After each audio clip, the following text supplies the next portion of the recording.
Յոթն անգամ ատում եմ, ատում իշխանությունը սերունդներ լափող, անհակ վաշխարու, անքուստ ծրյակեր, պատերազմների հավերժ հերուրող, անցած տարերի, գալիք տարերի մեծ դահիճն է նաև մեծ ավազակ,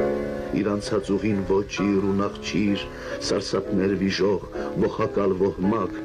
նա հրեշի պես կրծքիս է նստել, բռունցքն է ահա սեղմել ճակատիս, և ամեն քայլի շղթա է զարկել, փականք է դրել լեզվիս ու մտքիս, նա փշրում է միշտ մեր ուսերը վար, ամենուր հասնում ճզմում է մարդուն, և իրավունքի դաժան անունով, բյուր կառափներից բուրգեր է կերտում, և ամեն ինչ է իշխանություն, իրավունք, օրենք և արդարություն, նա ինքն է խիղճը, և չարն ու բարին, իսկ դու գերեզման, դու